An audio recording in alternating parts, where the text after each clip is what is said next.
Broken Sword 4. The Angel of Death follows George Stobbart as he gets caught up in danger, ancient secrets, and tough puzzles. Right from the start, George gets caught up in a plot involving secret societies, mysterious strangers, and a hidden treasure that might hold incredible power. If you're wondering if this 2006 game in the Broken Sword series lives up to the older ones, let's check out its twists, turns, and challenges. From the beginning, the Angel of Death has that classic Broken Sword feel. Once again, you're following George, who always seems to end up in the wrong place at the wrong time. This time, George is working in a bail bonds office, not the most exciting job, until he meets a mysterious woman named Anna Maria. Soon you're caught in a conspiracy involving old manuscripts, secret groups, and the usual chase for an important artifact. Visually, Broken Sword 4 looks like what you'd expect from a game made in the mid-2000s. The game uses 3D environments like the previous game, Broken Sword 3, but the graphics can feel a bit dated, and the camera angles can be awkward at times.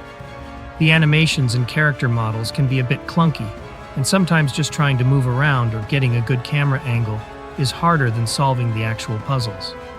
Still, there's a certain charm to the graphics, like a throwback to older gaming times. You just need a little patience to deal with the controls. When it comes to puzzles, the Angel of Death sticks to the series' tradition of tough challenges. The puzzles range from simple inventory-based tasks to harder brain teasers that really make you think.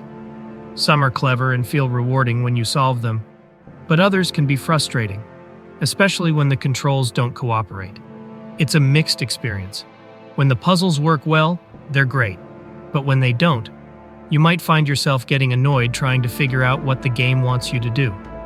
One of the best things about this game is, as always, the writing and humor. The dialogue between George and the other characters is sharp and funny, with that familiar dry humor that makes him so likable. His conversations with his old friend Nico are especially fun.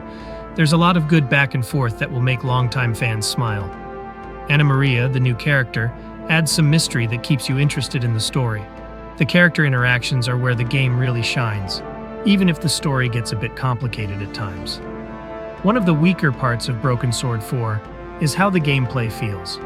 Moving George around and interacting with things can be awkward and unresponsive. Sometimes you might click on an object and George will slowly walk over and awkwardly try to deal with it. These moments can take away from the fun and make the game feel slow, which is a shame because the story itself is really engaging. The story has that mix of adventure and mystery that makes the Broken Sword series so popular.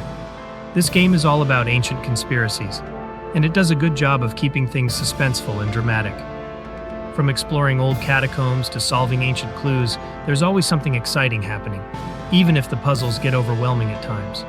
The stakes feel high, and it's easy to get caught up in George's efforts to save the day, and himself.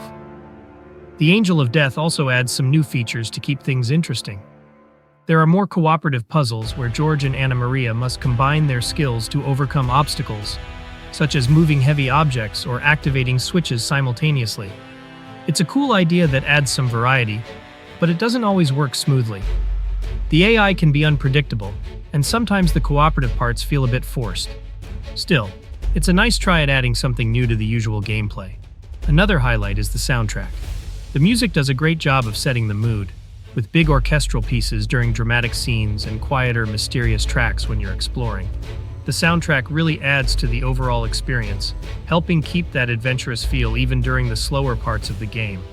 Overall, The Angel of Death is a game that fans of the series will probably enjoy, but it might be harder for newcomers to get into.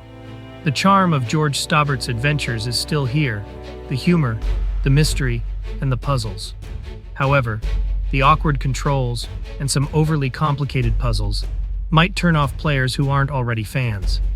If you love old-school point-and-click adventure games and don't mind dealing with some outdated mechanics for a good story, there's a lot to like here.